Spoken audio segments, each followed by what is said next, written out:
22 آیت است. بسم الله الرحمن الرحیم. به نام الله بخشاینده و مهربان. والسماء ذات البروج. قسم به آسمان که دارنده برج هاست. والیوم الموعود.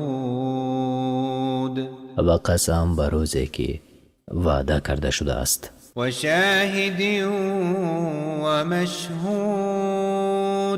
و قسم به شاهدی دهنده و آنچه به آن شاهدی دهند. قتل اصحاب الاخدود. که صاحبان احدود به هلاکت رسیدند. النار ذات الوقود. آتش افروخته از هیزم ها. اذ هم علیها قعود. آنگاه که بر کنار آن آتش نشسته بودند. و هم علی ما یفعلون بالمؤمنین شهود. و بر آنچه بر سر مؤمنان می آوردند شاهد بودند. و ما نقموا منهم الا ان یؤمنوا بالله العزیز الحمید. و هیچ عیب در آنها نیافتند جز آن که به الله غالب لایق ستایش ایمان آورده بودند. الذي له ملك السماوات والأرض والله على كل شيء شهید. آن الله که فرمان روایی آسمان ها و زمین از آن است و هر چیز ناظر است. إن الذين فتنوا المؤمنين والمؤمنات ثم لم يتوبوا فلهم عذاب جهنم ولهم عذاب الحریق. البته آنان که مردان و زنان مؤمن را شکنجه کردند و توبه نکردند عذاب جهنم و عذاب آتش برای آنهاست. إن الذين آمنوا وعملوا الصالحات لهم جنات تجري من تحتها الأنهار ذلك الفوز الكبیر. برای کسانی که ایمان آوردند و کارهای شایسته کردند بهشت های است که در آن نهرها جاری است و آن کامیابی بزرگ است. این بطش ربک لشدید. با عذاب گرفتن پروردگار تو سخت است. إنه هو یبدئ و یعید. اوست که نخست می آفریند و پس از مرگ زنده می سازد. و هو الغفور الودود. او بخشاینده و دوست دارنده است. ذو العرش المجید. اوست صاحب عرش بزرگ. فعال لما یرید. هر چی را اراده کند با انجام میرساند. هل اتاک حدیث الجنود. آیا داستان لشکرها را شنیده ای؟ فرعون و ثمود. لشکرهای فرعون و قوم ثمود. بل الذین کفروا فی تکذیب. آره آنان که راه کفر پیش گرفتند همچنان در دروغ براری هستند. والله من ورائهم محیط. و الله از همه سو بر آنها احاطه دارد. بل هو قرآن مجید بله، این قرآن مجید است فی لوح محفوظ در لوح محفوظ. به شبکه تلگرامی ما داخل شوید و شما از اولین ها شده MP3 ترجمه معنای قرآن را دسترس می کند و همچنین در ویکتورین آزمون های ما نیز اشتراک می کند. ما با هم پیش می رویم.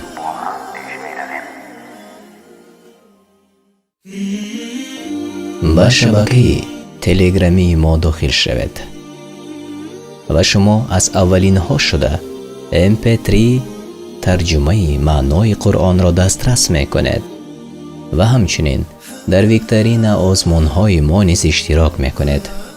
ما با هم پیش می رویم.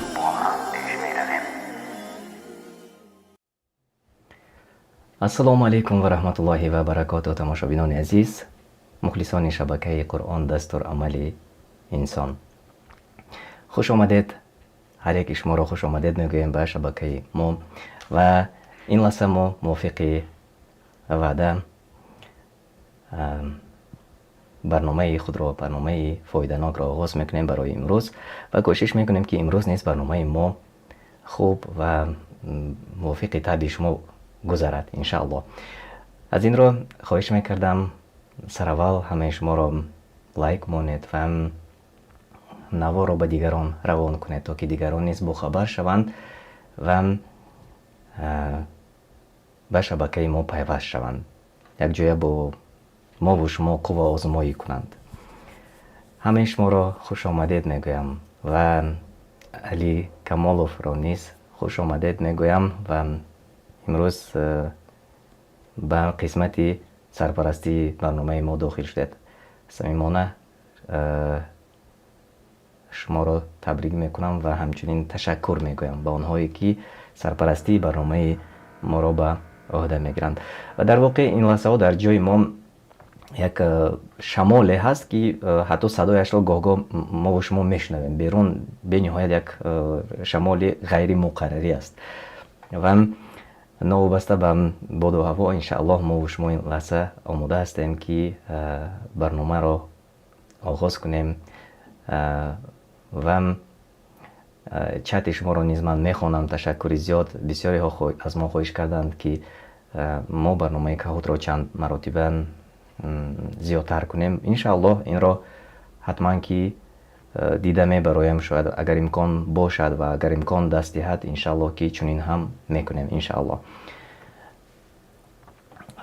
و این لحظه من رقمی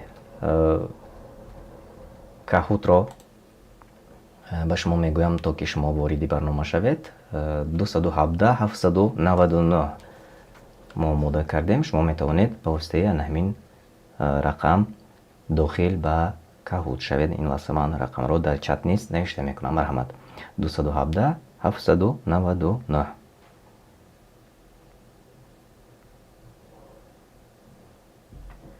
خب القاری اکمل خوش آمدید. حالا چند نفر وارد شدن، من نیست. امین خوش آمدید. خب با طرزی وارد شدن را اینجا ما تشکر میگویم برای یکی از برادران ما که این نوا را آماده کردند. خب این رقم نه، بلکه اینجا نمونه اش را برای ما و شما نشان دادن چگونه وارد میشویم. یعنی در اکران خود شما میبینید چگونه باید که به کهوت داخل شوید و در اشتراکی بازی ما شوید. این لحظه 40 نفر تماشا میکنند و خب مصفیره، صباحت، امید، خدیجه، همیرا، عبدالرحمن، دارول هجره خوش آمدید، محمد امین، بهادر، ابوذر. خب در یک طرف قسمت اکران ما نشان داده شده است چگونه شما میتوانید داخل به کهوت شوید و یک جای با ما در برنامه اشتراک کنید.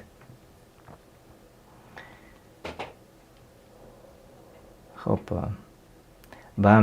حتما که آنهایی که این لحظه ها ما رو تماشا میکنید شما به شبکه تلگرام نیز وارد شوید. در تلگرام ما هر روزه به مثل همین کهود سوالنامه ها آماده کرده ایم و هر روز پیشنهاد شما کرده می شود 1 تا یا 2 تا یا 3 تا و همچنین غیر از این ما MP3 بعضی برنامه ها رو برای شما پیشنهاد میکنیم. شما میتوانید که از آن برخوردار باشید. همچنین باز به شبکه های دیگری ما شبکه حکمت تیوی، به شبکه فکرهای اسلامی، به شبکه های نجم تیوی داخل شوید، پیروان سنت. آنجا بسیار معلومات های خوب برای شما پیشنهاد کرده می شود. انشاءالله که برخوردار می شوید. خب این حال 18 نفر وارد به برنامه شدند. خیلی خوب. بار دیگر تاکید میکنم در یک طرف اکران ما چیزی که شما میبینید این لحظه این طرز وارد شدن به برنامه کهوت است. یعنی تلفن موبیلی خودتون رو میگیرید، kahoot.it نوشته میکنید، در جایی که نیک نیم نوشته شده است تخلص خودتون رو می نویسید و وارد به برنامه می شوید. رقم گیم پین 217 799 217 799. خب آنهایی که علاقه وارد شدن خوش آمدید میگویم شما رو.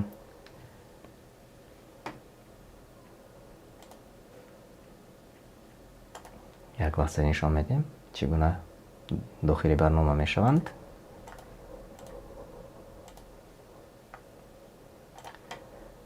خب بخ میدیا خوش آمدید. سراج الدین، حسین، نصرالدین. خیلی خوب. خیلی خوب. مردم نسبتاً فعالتر هستند و علاقه خیلی 20 نفر شدیم. شاید که باز زیادتر نفران داخلی برنامه می شوند. شما داخل شدن گیرید به برنامه بیایید یک نواری کوتاه تماشا میکنیم و تا آن دمی که شما وارد به برنامه می شوید. شاید از من باز در واتساپ و ایما نیز خواهش کردند که دیرتر آغاز کنیم چون اکثریت میخواهند اشتراک کنند و این لحظه در راه هستند یا اینکه از کار میبرایند، آنها نیز میخواهند اشتراک کنند و از این خاطر ما نیز کوشش میکنیم اشتراکچیان را زیادتر داخل برنامه کنیم چون بازی باز هم شوق آور میگذرد. بخاری دو فروخ خوش آمدید. خب کد نوشته شده است، بیاید نواری کوتاه تماشا میکنیم و تا آن دم دیگران وارد برنامه میشوند ان شاء الله.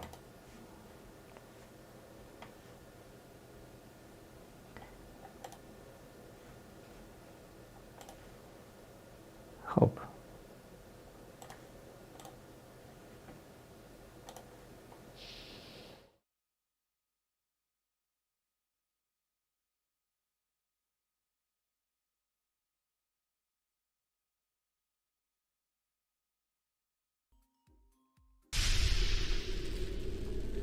ای فرزند آدم، ای عبدالله، اگر بدانید که در زیر تحت نظری نوار بردار قرار دارید، بیشک کوشش میکنید با میل تمام همه خصلت‌های خوب خود را به نمایش گذارید. زیباترین لباس را اختیار میکنید، مقبولترین رفتار خواهید کرد و از صادر کردن خطای البته میترسید. بله میترسید که خطای سر زند چون که او را همگان تماشا میکنند. بعداً کوشش هایتان بی جواب میمانند.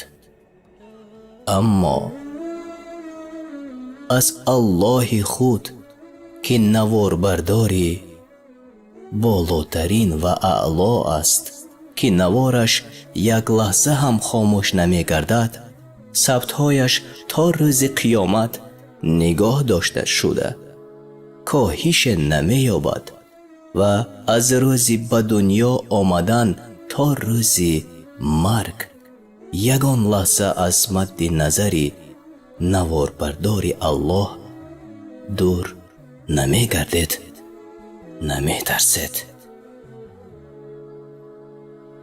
либоси зебои парҳезгор тақвост.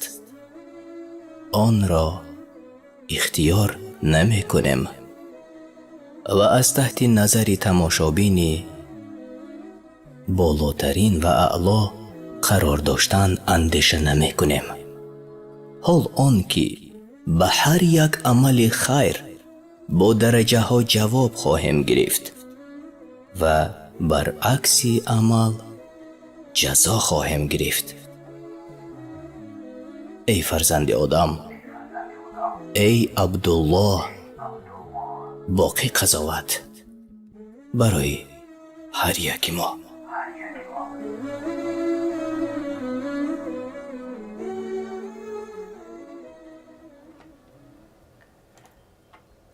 бори дигар дуруд мегӯям ба онҳое ки ин лаҳзаҳо ба шабакаи мо пайваст шуданд ва хуб 25 нафар ворид ва барнома шуданд. пеши саф мусалмон, аҳмад, хуш омадед ҳамаи шумо. ва агар ҳамаи шумо омода бошед, биёед ин лаҳза қисмати аввали барномаро оғоз мекунем ва баъд аз он онҳое ки дертар пайваст мешаванд, онҳо низ метавонанд дар барномаи мо иншааллоҳ ки иштирок намоянд. ва хуб ин лаҳза мо кавутро мекушоем ва барномаро оғоз мекунем. бисмилlah.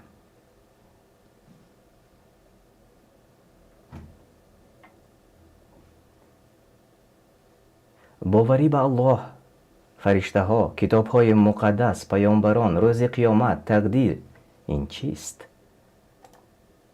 боварӣ ба сарқонун, вариантҳо боварӣ ба фолбин, имон ё ин ки боварӣ ба зану шавҳар. вариантҳои худро интихоб кунед.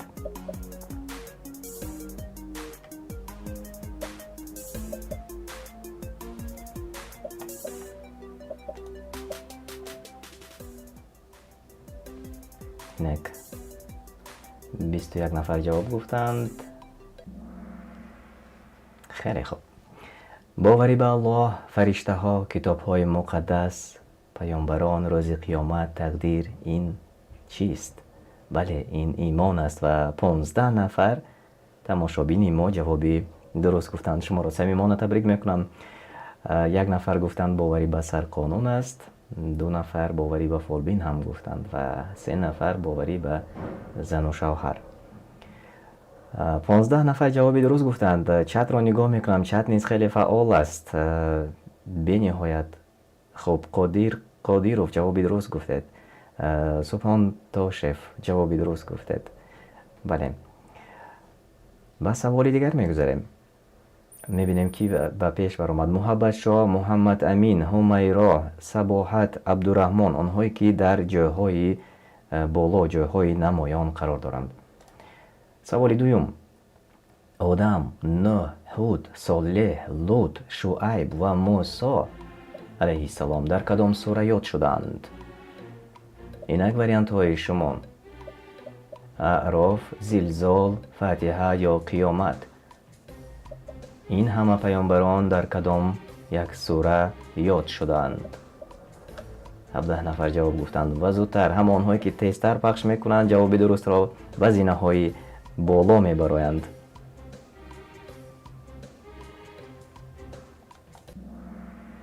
бале, 12 нафар ҷавоби дуруст гуфтед. шуморо табрик мекунам самимона.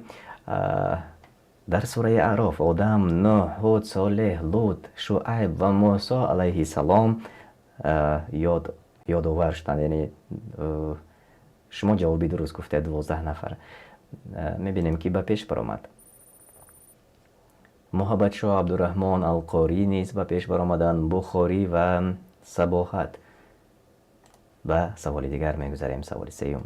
2 маротиб холи зиёд мегирад иншааллоҳ. таҳорату покӣ, издивоҷ ва парҳезкорӣ аз суннатҳои подшоҳон, паёмбарон, олимон ё ин ки президентон? инак ҷавобҳои шумо.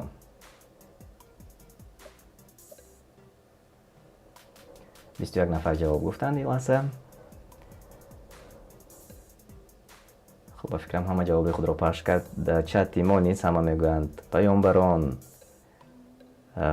бале сайвали аксарият дар чати мо ҷавобҳои дурусти худашонро гуфтанд. 18 нафар ҷавоби дуруст гуфтед. Шуморо табрик мекунам. ва 1 нафар гуфтанд суннати подшоҳон ва 3 нафар гуфтанд ки олимон. бале таҳорату покӣ, издивоҷ ва парҳезкорӣ аз суннатҳои паёмбарон аст. шуморо табрик мекунам. биёед мебинем ки ба пеш гузашт. абдураҳмон дар ҷои аввал, муҳаббатшо, алқори, бухорӣ ва сабоҳат. муҳаббатшо пайҳам ба 3 суоли мо ҷавоби дуруст гуфтанд. тамошобинони азиз, ҳама онҳое ки ин лаҳзаҳо ба шабакаи мо пайвастанд, хуш омадед мегӯям ҳамаи шуморо. ҳатман ки навори моро ба дигарон равон кунед ва ҳамчунин дар имову дар ватсапу дар фейсбуку метавонед поделиться кунед, то ки дигарон низ ворид ба барномаи мо шаванд ва фоида гиранд аз барномае ки мо ин лаҳзаҳо барои шумо омода кардем.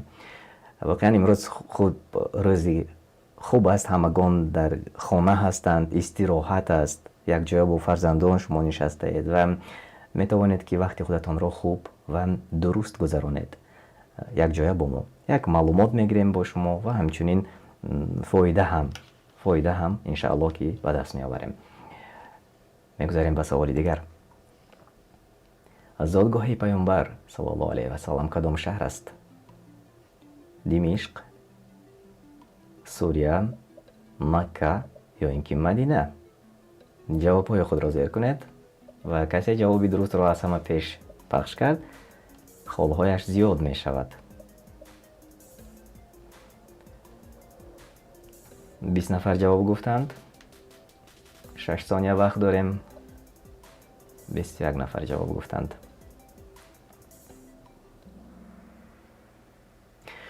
хеле хуб, 16 нафар ҷавоби дуруст гуфтанд. бале, дар макка, зодгоҳи расули аллоҳ саллаллоҳу алайҳи васаллам, маккаи мунаввара аст.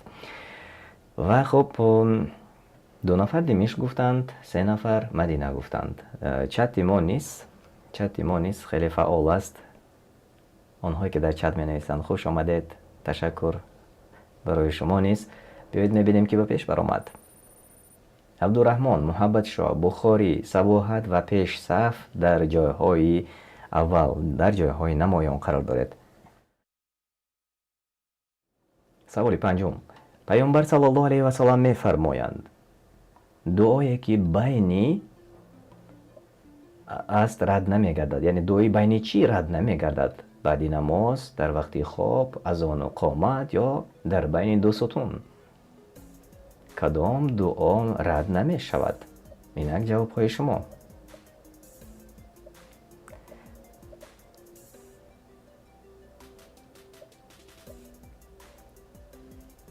بیست нафар ҷавоб гуфтанд ва то онда ман чатро нигоҳ мекунам. хеле хуб, чат низ фаъол аст. аксарият гуфтанд баъди намоз дар чат. хуб, 16 нафар ҷавоби дуруст гуфтанд. онҳое ки дар каҳода иштирок мекунанд, шуморо самимона табрик мекунам. воқеан шумо ҷавоби дурустро гуфтед. паёмбар саллаллоҳу алайҳи васаллам мефармоянд, дуое ки байни азону қомат аст, рад намегардад. ва ташаккур, хеле фаъол аст чати мо ва фикрҳои худашонро низ тамошобинони мо менависанд. 2 нафар гуфтанд баъди намоз, 1 нафар гуфтанд дар вақти хоб. дуое ки дар вақти хоб аҷиб аст. ва 1 нафар гуфтанд дар байни ду сутун низ. аллоҳ пок аст. ва 16 нафарро ман табрик мекунам самимона ва мебинем ки дар ҷойҳои намоён ин лаҳзаҳо абдураҳмон, муҳаббатшо, сабоҳат, ҳумайро ва пешсаф, онҳое ки дар ҷойҳои намоён ин лаҳзаҳо қарор доранд. ва ба саволи дигар мегузарем. саволи шашум. паёмбар муҳаммад саллаллоҳу алайҳи васаллам чанд фарзанд доштанд? вариантҳо 3, 7, 5 ё 12. инак вариантҳои худро метавонед зудтар пахш кунед.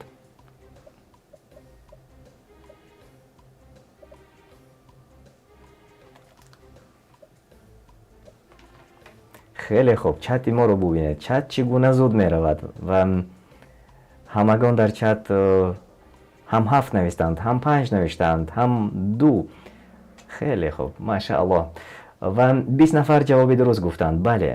بله 7 نفر فرزند داشتند رسول الله صلی الله علیه و سلم و همه چت را شاید که من خونده نتوانم ولی اکثریت جواب درست گفتند. خیلی خوب، تشکری زیاد به شما. اینک آنهایی که ما رو تماشا میکنند، آنهایی که این لحظه ها وارد برنامه شدید، خواهش میکردم از شما یک لایکی شما شاید که نواری ما رو به دیگران پهن میکند. شما لایک مونید و به دیگران فرستید تا که تماشابین زیاد شود و تا که آنها نیز توانند در برنامه ما اشتراک کنند. تشکر، الله از شما راضی باشد و برایتان جزای خیر دهد. بیایید میگذاریم و میبینیم کی به پیش برآمد. عبدالرحمن چون پیشتره محبت شاه صباحت به جای سیوم گذاشتند، پیش صف و زمانی دانستن نیست. ماشاءالله. خیلی خوب، آنهایی که در پیش هستند ما اینجا میبینیم و شما نیز میتوانید به پیش گذارید. این خیلی عادی و آسان است. شاید در پایان باز خالهایی که 2 مراتب زیاد است و اگر شما 2 مراتب خالی زیاد که گرفتید به طور اتوماتیکی به زینه های بالا به پیش میبراید انشاءالله. اینک سوال هفتم، 2 مراتب خالی زیاد. قرآن از چند سوره و چند آیت عبارت است؟ به نهایت آسان است. 114 سوره و 6060 آیت، یا اینکه 114 سوره 6236 آیت، یا اینکه 123 سوره 6333، یا اینکه 104 سوره و شما میبینید دیگر وریانت ها را. اینک وریانت خودتان را پخش کنید زودتر. آنهایی که زود پخش میکنند به زینه بابا میبرایند. اینجا هم آیت هم هست و همچنین چند سوره هم هست. به همین خاطر شاید انا همینش مشکل پیش آورد. بله 19 نفر جواب درست گفتید. صمیمانه شما رو تبریک میکنم. 114 سوره و 6236 آیت و این لحظه اکثریت نوشته میکنند چون در خاطرشان در ذهنشان دیگر باقی ماند. و میبینیم که به صفی پیش برآمد محبت شاه. چون محبت شاه پی هم 7 مراتب جواب درست گفتند. تبریک میکنم. عبدالرحمن زمانی دانستن، صباحت و پیش صف شما را نیز صمیمانه تبریک میکنم. به پیش اینک سوال دیگر. قرآن باری نخست به کی روان شده است؟ به بندگان، به فرشتگان، به عالمان، به پیامبر صلی الله علیه و سلم. وریانت های شما. اینک ما مخصوص امروز سوال های خیلی عادی و آسان رو برای شما انتخاب کردیم تا که همه توانند که اشتراک کنند، تا که همه توانند که زینه های اول رو سزاوار گردند. خیلی خوب چت را ببینید چگونه می نویسند. 22 نفر جوابی درست گفتند. به پیامبر صلی الله علیه و سلم باری نخست قرآن روان شده است. شاید آنهایی که گفتند به فرشتگان یا اینکه به بندگان شاید خطا کردند انا همون رنگ را. شما رنگ را نگاه کنید و کدام وریانت درست کدام رنگ است، اون رنگ را میتوانید که پخش کنید و انشاءالله شما نیز بعضی نهای بالا میبراید انشاءالله. کی به پیش برآمد؟ عبدالرحمن زمانی دانستن، پیش صف، صباحت و دارالهجره به زینه های بالا برآمدند. خیلی خوب. سوال نهم، 2 مراتب خالی زیاد. دعوت پیامبر صلی الله علیه و سلم چند سال پنهانی دوام کرد؟ 3 سال، 5 سال، 23 سال یا 22 سال؟ وریانت خود را نوشته کنید. دعوت پیامبر صلی الله علیه و سلم چند سال پنهانی دوام کرد؟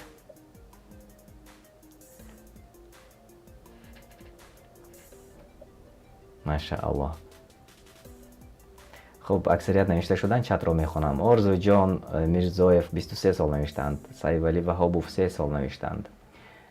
11 نفر جواب درست گفتید. تبریک میکنم. بله 3 سال پنهانی دوام کرده است و 5 نفر گفتند 23 سال. خب وریانت های خطا رو نمیخونم تا که درستش در ذهنمان ماند. بله 3 سال رسول الله صلی الله علیه و سلم پنهانی دعوت کردند مردم را به توحید، یکتاپرستی، به اسلام. کی به پیش بر اومد؟ بیایید میبینیم. زمانی دانستن با 10792 خال به جای اول بر اومد. عبدالرحمن پیش صف، محبت شاه و حسین نیز به زینه های بالا بر اومدند. خوش آمدید. خیلی خوب، بهترین. اینک سوال نهایی ما. اولین نام قرآن کریم، الکتاب، الذکر، الفرقان، القرآن، کدامش درست است؟ اولین نام قرآن.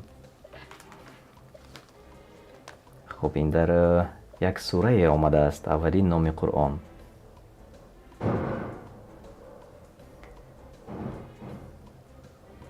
خب وریانت های خیلی زیاد رو من این لحظه قبول کردم. ماشاءالله همگی 6 نفر جوابی درست گفتید. بله الکتاب چونین آمده است اولین مرتبه نام قرآن و در مسئله دلیل این یک سوره نیز نازل شده است. خب اگر در سوره بقره آیت 2 آمده است. در سوره بقره آیت 2 این است همون کتابی که در آن هیچ شک نیست، پرهیزگاران را رهنماست. همانجا الکتاب آمده است و 6 نفر جوابی درست گفتند. شما را صمیمانه تبریک میکنم و چت را نگاه میکنیم. در چت نیست یگان نفر در چت جوابی درست به فکرم نگفتند، چون نگاه میکنم نه.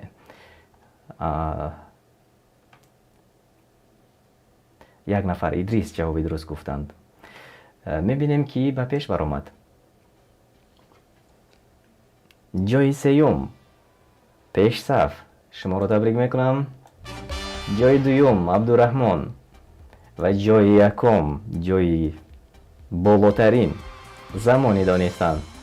صمیمانه تبریک میکنم شما را. محبت شاه چهارم و پنجم حسین، شما رو نیز صمیمانه تبریک میکنم. خیلی خوب، خیلی خوب. و آنهایی که نوکک پیوست شدند به شبکه ما، به شبکه قرآن دستور عملی انسان، شما را خوش آمدید میگویم. این گونه شما میتوانید به بازی ما وارد شوید. در پهلوی من نشان داده شده است چگونه شما میتوانید وارد به بازی شوید، چون حاضر پس از چند لحظه دیگر ما بازی دوم را آماده میکنیم تا که آن پیشکشی شما کرده شود و هر یکی شما میتوانید در آن اشتراک کنید. در kahoot.it در گوگل یا اینکه در تلفن موبیلی خود شما در خروم گشوده میکنید،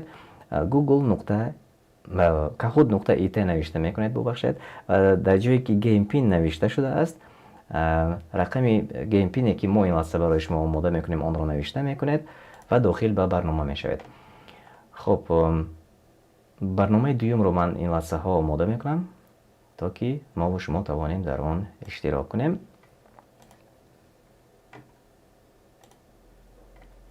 من گیم پین رو این لحظه در چت نوشته میکنم تماشابینان عزیز و هر یک شما با واسطه آن میتوانید داخل به برنامه شوید. 712 98 84 712 98 84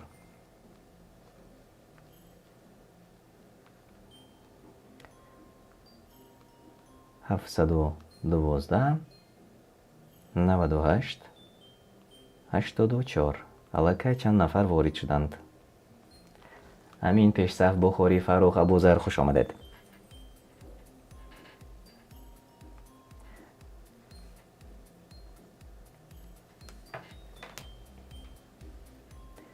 خوش آمدید. و шабакаи Қуръон дастурамали инсон ва дар паҳлӯи ман шумо мебинед чӣ гуна метавонед дохили барнома шавед. Ҳамин гуна шумо ҳама онҳое ки ин лаҳза моро тамошо мекунанд метавонед шумо низ ворид ба барнома шавед. беҳтараш он ки агар ду телефон дошта бошед ва воситаи ду телефон бозӣ кардан хеле қулай ва осон аст, вале маълумот гирифтем ки ҳатто ба воситаи як телефон низ мешавад иштирок карда, яъне ки дар барнома дохил шудан мешавад. ба ҳар ҳол агар ду телефон бошад осонтар аст, ё ин ки аз телевизор шумо метавонед моро тамошо кунед ва ба воситаи телефони мобили худ геймпинро навишта мекунед ва дохил ба барнома мешавед. хуб, модератор навиштанд рақами геймпинро 712 98 84 ворид ба барнома шавед. айни ҳол 21 нафар дохили барнома шуданд ва то он даме ки барнома омода мешавад, навори кӯтоҳ мемонам аз шабакаи Ҳикмат ТВ. дирӯз дар шабакаи Ҳикмат ТВ як барномаи нав пешкаши тамошобинон шуд. ном дорад пайравӣ ба ахлоқи беҳтарини инсоният. шумо метавонед ворид ба шабакаи Ҳикмат ТВ шавед ва он наворо худатон тамошо кунед. воқеан хеле як барномаи хубе омода шуд ва барномаи хуб дар мавриди хислати беҳтарини инсоният. кӯтоҳ аст, ҳамагӣ чанд дақиқа аст, вале бениҳоят фоиданок барои ҳар яки мо аст. то дохил шудани шумо ба барномаи Каҳут, ман он барномаро аз шабакаи Ҳикмат ТВ бароятон пешкаш мекунам. бо мо бошед.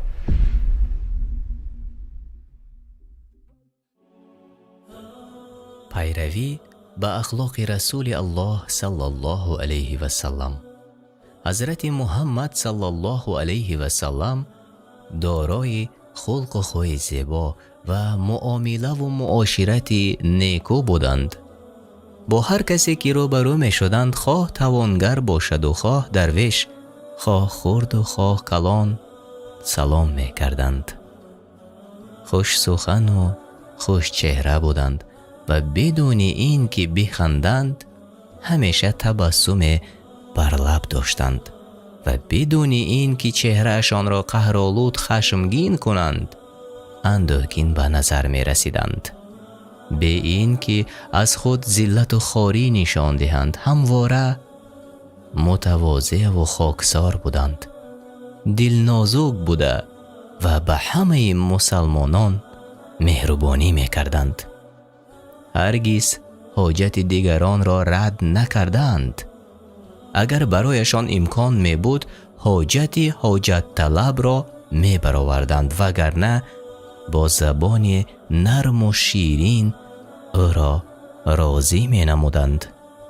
расули аллоҳ саллаллоҳу алайҳи васаллам агар 3 рӯз яке аз асҳоби худро намедиданд, аз ҳоли вай ҷӯё мешуданд.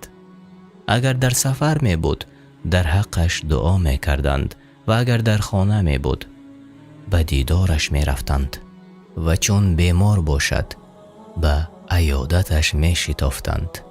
вақте расули аллоҳ саллаллоҳу алайҳи васаллам бо касе ҳамсӯҳбат мешуданд, дида мешуд ки пештар аз хомӯш бимонанд. боре ҳам пеши касе пои худро дароз накарданд. расули аллоҳ саллаллоҳу алайҳи васаллам рӯзҳои панҷшанбе ба сафар мебаромаданд. сай доштанд ба ҳамсафарони худ кӯмак кунанд ва дар ин бора мефармуданд: бузургии ҳар қавм касест ки ҳангоми сафар ба ҳамроҳони худ кӯмак намояд. он ҳазрат саллаллоҳу алайҳи васаллам шахсан ӯҳдадори ҷамъоварии ҳезум мешуданд ва дар ҳама ҳолат, ҳам дар ҳолати хашму ва ҳам ризоят, фақат ҳақиқатро мегуфтанд. ана ин аст ахлоқи беҳтарини инсоният.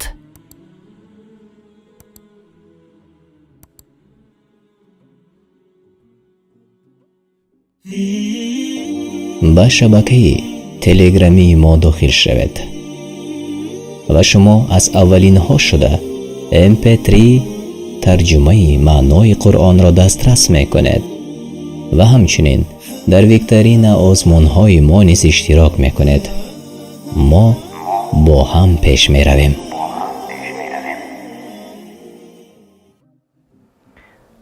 بار دیگر السلام علیکم و رحمت الله و برکاته به آنهایی که نوکک به شبکه ما پیوست شدند. اینک همه آنهایی که داخلی برنامه شدند من شما را خوش آمدید میگویم و این لحظه 34 نفر ماشاءالله خیلی خوب 34 نفر وارد به برنامه شدند. ما پس از چند لحظه دیگر انشاءالله که آغاز میکنیم. 35 نفر. سلمان ابو سلمان خوش آمدید. مصفیره، عبدالله، علیم جان، قادیر، میرزان، نور محمد، علی، سلمان، بنده، علیم جان، بلال، نصرالدین، حسین، مولود، القاری، اکرم، بخمیده خوش آمدید. این لحظه 36 نفر اشتراک میکنند و بیایید ما بازی را آغاز میکنیم و آنهایی که دیرتر وارد برنامه میشوند آنها نیز میتوانند خب با واسطه انا همون پین کدی که اینجا نوشته شده است داخلی بازی شوند. 712 98 84. خب اگر شما آماده باشید ما این لحظه بازی رو آغاز میکنیم تا که بسم الله.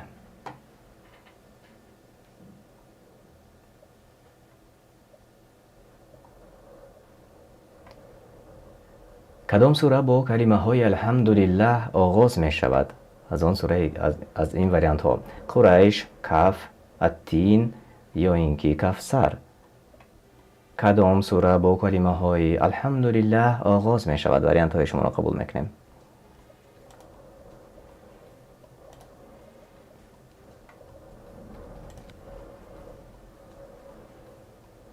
اینک 30 ثانیه وقت داریم و در طول 30 ثانیه شما میتونید جوابهای درستی خودتان را پخش کنید. 31 نفر جواب گفتند. بله 22 نفر شما جواب درست گفتید. سوره کف با چنین کلمه آغاز می شود و میبینیم که به پیش برآمد. در جای اول منصور جان، محبت شاه، آسیه، مصفیره و القاری. و ما دوام میدیم برنامه رو یک جای با شما دوستان عزیز و هم آنهایی که میخواهند به شبکه های ما کمک خودشان را رسانند مرحمت شما میتوانید از کارت بانکی ما استفاده کنید یا اینکه سرپرستی برنامه ما را گیرید و کمک خودتان را اگر خواهید میتوانید به ما رسانید. به سواری دیگر میگذاریم. سواری دوم 2 مراتب خالی زیاد میگیرد انشاءالله. کدام پرنده نامه سلیمان علیه السلام را به ملکه سبع برده رسانده است؟ کبوتر، موسیچه، هدهد یا اینکه طاووس. کدام پرنده نامه سلیمان علیه السلام را با ملکه دولت سبع برد؟ اینک وریانت های شما رو من این لحظه قبول میکنم.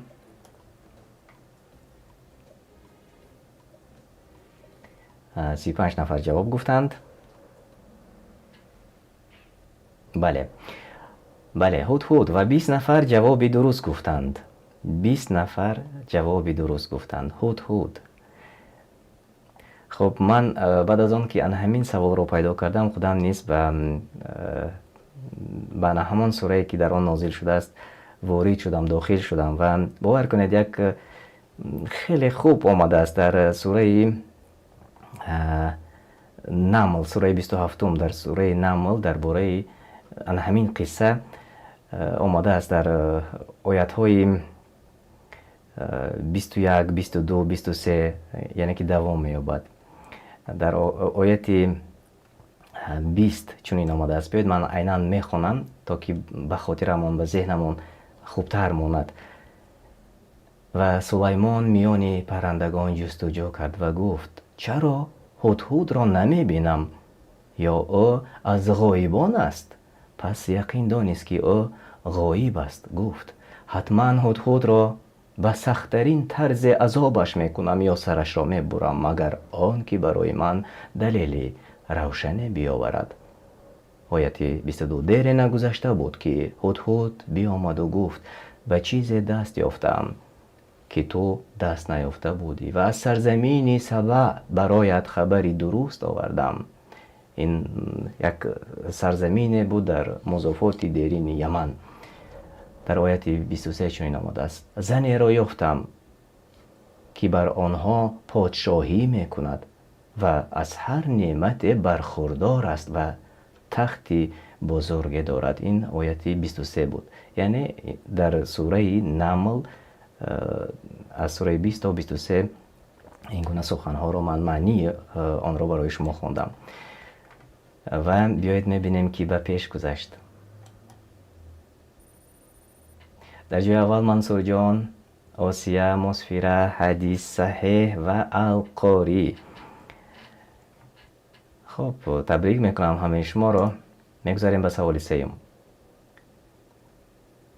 дар чандсолагӣ ба кӯдакон намозро ёд додан лозим аст? 7 солагӣ, 5 солагӣ, 12 сола ё ин ки 18 сола, тибқи гуфтаҳои Расули Аллоҳ саллаллоҳу алайҳи васалам? вариантҳоро навишта кунед.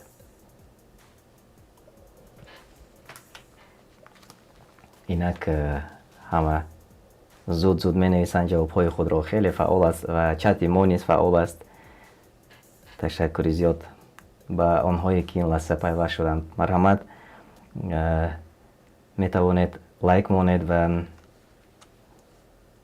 то ки дигарон низ тавонанд навори моро тамошо кунанд. 32 нафар ҷавоби дуруст гуфтанд. шуморо табрик мекунам. 39 нафар гуфтанд ки дар 7 солагӣ.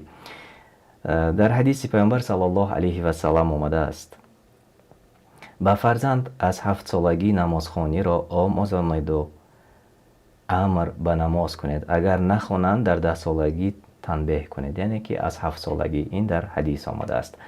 ва 32 нафари мо ҷавоби дуруст гуфтанд ва 7 нафар 12 солагӣ.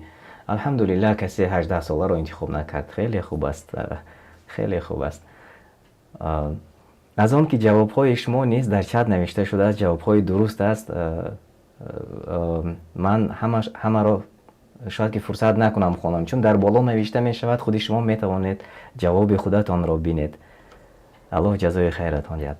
ва онҳое ки навакак пайваст шуданд ба шабакаи мо, аз шумо хоҳиш мекунем, метавонед ки навори моро ба дигарон равон кунед. дар фейсбук, дар имо, дар ватсапи худ, дар телеграм. ва ҳатман ба шабакаи телеграмии мо дохил шавед. дар шабакаи телеграмии мо шумо метавонед аз аввалинҳо шуда mp3 mp3 тарҷумаи маънои қуръонро шунавед.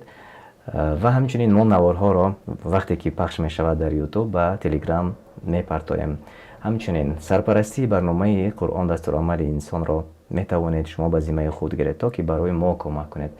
ва иншааллоҳ ки айни ҳол 6 нафар мо дорем сарпарастон ва сафи мо ки зиёдтар шуд, аз монетизатсия ва ҳамон рекламаҳо даст мекашем, чун шабакаи мо шабакаи мардумӣ аст ва танҳо аз ҳисоби худӣ мо фаъолият мекунем. иншааллоҳ ки боз нақшаҳо ва ниятҳои хубе дорем дар мавриди тарҷумаи маънои қуръон дар оянда бо қориҳо ё ин ки ҳофизони худӣ. иншааллоҳ мо ба дастгирии ҳар яки шумо, ҳарчанде ки 1 рубл бошад ҳам ниёз дорем. иншааллоҳ шумо метавонед ба аҷр шарик шавед. инак мебинем ки ба пеш баромад. чун пештара Мансурҷон дар зинаи аввал, Осия, Мусфира, Алқорӣ ва Баха медиа. шуморо табрик мекунам. ба саволи дигар мегузарем. дар кадом сура бисмиллаҳ 2 бор омадааст? Ан-Намл, Бақара, Ар-Раҳмон, Ал-Буруҷ. инак ҷавобҳои худро навишта кунед.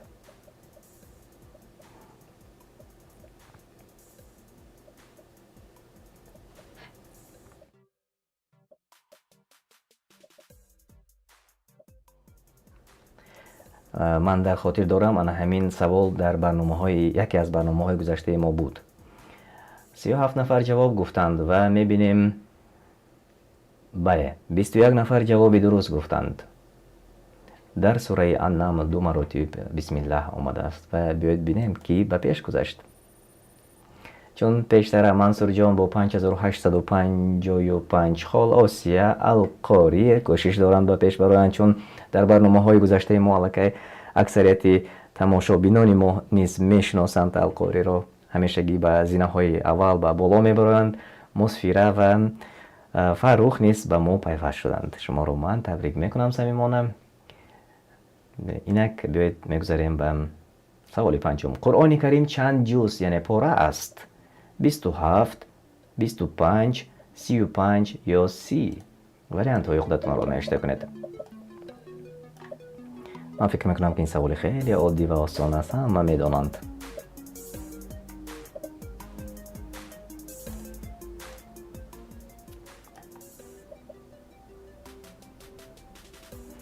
شش نفر جواب گفتند و چتی مفعول است. من چون که میبینم خیلی خوب خیلی خوب، همه جواب ها درست است، همش الله پاک است. خب 33 نفر جواب درست گفتند. تنها 3 نفر گفتند که 27، یک نفر گفتند که 35 و یک نفر 25، ولی 33 نفر جواب درست گفتند. 30 پاره است. کی به پیش گذشت؟ منصور جان، آسیا، القاری، مصفیره و فروخ جایهای نمایان را دارند و القاری باشد. پای هم به 5 سوالی گذشته ما جواب درست گفتید. تبریک میکنم. اینک میگذاریم به سوال دیگر. سوره المسد به نام کی نازل شده است؟ وریانت ها ابو لهب، ابو مدد، ابو لبید. چنین نیست، یعنی چنین سوره نیست شاید که باشد. وریانت های شما را قبول میکنم. شیراز شریف نوشتند، سلمان فارس نوشتند جوابی. خب جواب های خودشان را. قدرت نظرف، خب محفظ الله. بله 27 نفر جواب درست گفتند. ابو لهب. بله سوره المسد به نام ابو لهب آمده است و درست گفتید. خب من میخواستم که آن سوره را خوانم، ولی هر یکی شما وقت رو غنیمت میکنیم دیگر. شما میتوانید که خودتان جستجو کنید، داخل شوید به قرآن کریم. این برنامه ما یک برنامه است که ما سوال ها رو پیشنهاد شما میکنیم با وریانت جواب ها و بعد از آن شاید آنهایی که از این معلومات دورتر بودند یا نمیدانستند یا فراموش کردند، این یک یادرسی است. ما یادرسی میکنیم به همدیگر و این است دوستداری ما همدیگر را. مؤمن برادری مؤمن است. ما همدیگر را از برای الله خیلی زیاد دوست می‌داریم و از برای الله دوست داشتن، این دوست داشتن الله نیست هر یکی ما را. کی نمیخواهد؟ ما میخواهیم. ما میخواهیم که شما را دوست داریم و الله میخواهیم که الله ما را دوست دارد. از این خاطر ما یادرسی میکنیم برای شما تماشابینان عزیز، برادران و خواهران ما، و ما نیز از یادرسی خرسند میشویم، خوشحال میشویم. انشاءالله که به همدیگر ما چنین یادرسی میکنیم. از این پس شما میتوانید در جستجو باشید، کافته و یافته و مطالعه کنید. یعنی این یک سبب میشود برای جستجوی این یا آن معلومات. انشاءالله 27 نفر رو من صمیمانه تبریک میکنم که به پیش برآمد. چون پیشتر منصور جان، آسیا، القاری، فروخ و صباحت، من شما را تبریک میکنم. میگذاریم به سوال دیگر. سنه وفات محمد صلی الله علیه و سلم چند بود؟ سال 630، 712، 632 یا اینکه 734؟ اینک جواب های شما را قبول میکنیم. ماشاءالله. چتی ما کمک میکند به آنهایی که اشتراک میکنند در برنامه ولی باکی نیست. این 19 نفر جواب درست گفتند. سال 632 اما چت باشد همه تقریبا که جواب درست گفتند. همه جوابشان تقریبا که درست بود، ماشاءالله. یعنی همه میدونند. من از اون پی بردم که سوالهای ما امروز خیلی آسان بود. در برنامه‌های آینده شاید که سوالهای مشکل‌تر را پیدا کنیم، مشکل‌ترش را دهیم، چون همگان به آسانی می‌یابند. سوالها خیلی ساده و آسان است، ماشاءالله. همگی 11 نفر گفتند 630 و چند نفر دیگر باز جوابهای خطا گفتند و بوکه نیست. 632 جوابی درست است که به پیش برآمد. منصور جان، آسیا، القاری، امید، دارالهجره، آنهایی که در جایهای نمایان قرار دارند. تبریک میکنم شما را. سوال 8. اولین حافظ قرآن کیست؟ ابوبکر صدیق، محمد صلی الله علیه و سلم، بیلال یا اینکه خدیجه بنت خویلد؟ اینک جوابهای شما. من از آن خرسند میشوم که زود رنگ درست را انتخاب میکنند و زود جواب درست را نیز میگویند. خیلی خوب. چت را نیز نگاه میکنم. جواب ها مختلف گوناگون هستند. 25 نفر جوابی درست گفتند. اولین حافظ قرآن محمد صلی الله علیه و سلم.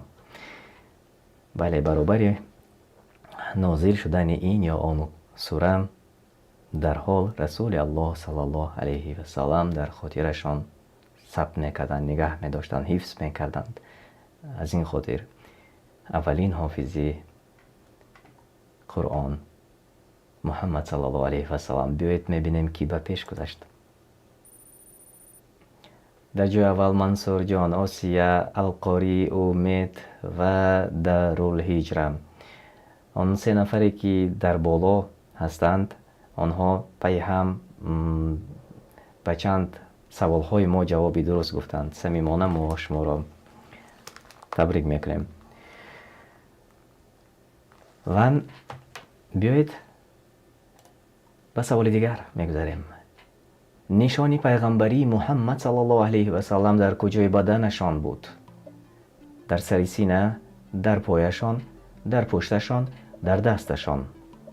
واریانت های شما.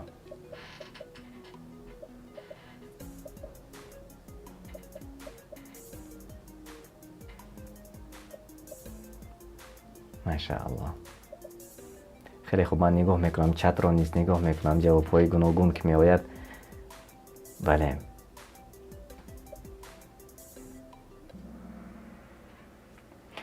بله 23 نفر جوابی درست گفتند.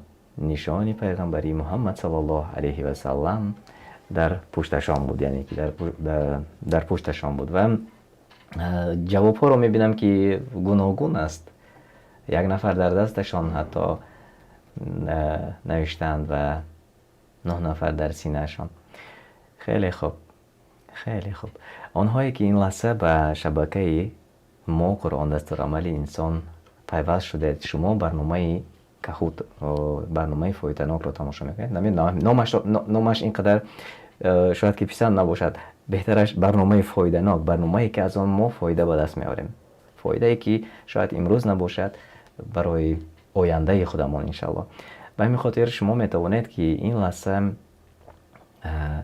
لایک مانید تا که دیگران تماشا کنند، و دیگران روان کنید نوار را تا که دیگران نیز دانند و در آینده در برنامه ما اشتراک کنند. و الله جزای خیرتان دهد به آنهایی که دعای خیر، دعای نیک به ما کردند، به آنهایی که در تهیه برنامه ما سهم دارند. ما انشاءالله کوشش میکنیم در آینده باز هم خوبتر این برنامه رو به راه مانیم و سوالهای خوب و سوالهای آسان برای شما انتخاب کنیم و برنامه رو آماده کنیم. حاضر بیایید میبینیم کی به پیش گذشت و باز یک سوال دیگر داریم و بعد از آن باز صحبت میکنیم انشاءالله. منصور جان، در جای اول القاری به جای دوم بر آمدند، آسیا، امید و صباحت. شما رو تبریک میکنم. و سوال نهایی داریم.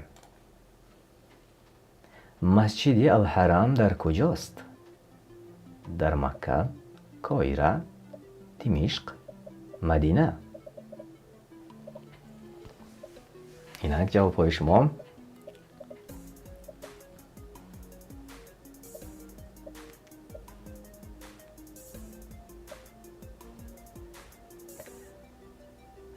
دو نفر 33 نفر جواب گفتند.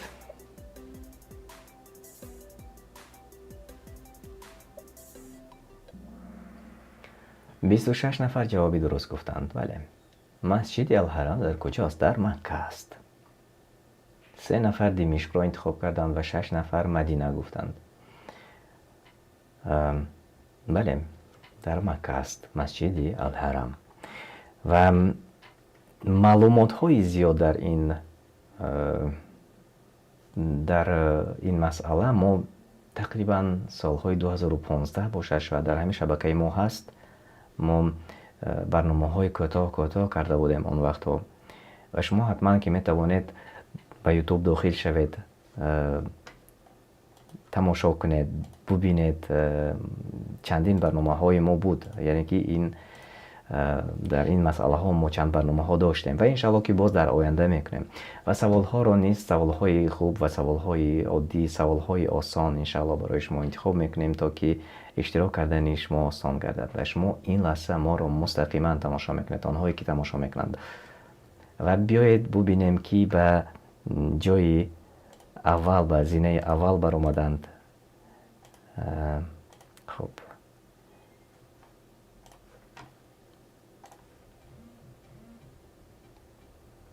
جای سیوم آسیا، تبریک میکنم شما رو. جای دوم اوپاری و جای یکم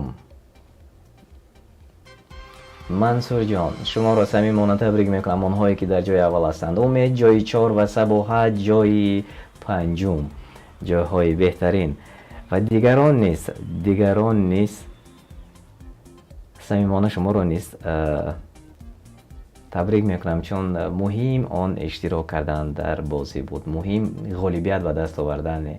شاید که اکثریت شما جواب درست را انتخاب کردید، اکثریت شما به زینه های اول بر آمدید، ولی آنهایی که اول تگمچه را، همون رنگ را پخش میکنند، آنها به پیش میبرایند، یعنی که به جاهای نمایان.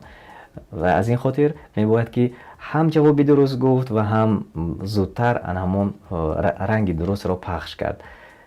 و انشالله که شما در آینده، شما نیز دیگران، آنهایی که با ما هستند، آنها نیز به زینه های بالا انشالله که میبراید.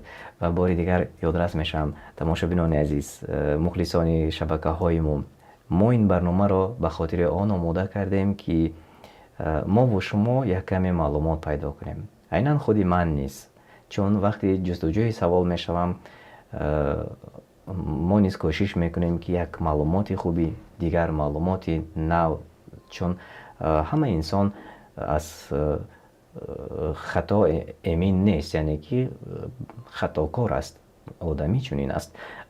از این را ما کوشش میکنیم که هر روز یک چیزی نو را برای خودمون گیریم.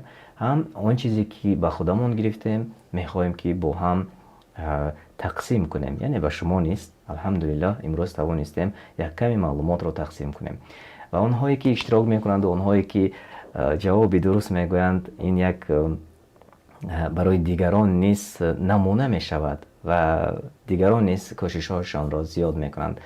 ما برنامه فایده‌ناک را هر هفته روزهای شنبه و یک شنبه تصمیم گرفتیم، اما انشاءالله میبینیم و اگر که امکان دست داد ما میتوانیم بین دیگر روزها نیست، بین هفته از شنبه تا از یک شنبه تا روز دوشنبه دیگر نمی آمده کوشش میکنیم که آماده کنیم و تقدیم کنیم. پیشکی از آن ما در صفحه یوتیوب و یا در تلگرام انشاءالله که معلومات برای شما نوشته میکنیم. تماشابینان عزیز و برادر و خواهران گرامی، می توانید شبکه های ما رو دستگیری کنید. دستگیری شما این تقسیم کردن نوار ما با دیگران است. همچنین باز رقم های کارت ما در پایان نوشته شده است، اگر خواهید می توانید کمک کنید. و یا سرپرستی برنامه را همون در پایان نوشته شده است، سپانسی را آن را می توانید انتخاب کنید و کمک خودتان را به ما رسانید. و این لحظه وقتی پایان برنامه ما رسید، با شما خیر و خوش میکنم. الله نگهبانی هر یکی شما باشد و شما را در پناهش نگه دارد تا واخوری های دیگر خان آباد و سربلند باشد. السلام علیکم و رحمت الله و برکاته. به شبکه تلگرامی ما داخل شوید و شما از اولین ها شده MP3 ترجمه معنای قرآن را دسترس میکنید و همچنین در ویکتورین آزمون های ما نیز اشتراک میکنید. ما با هم پیش می رویم.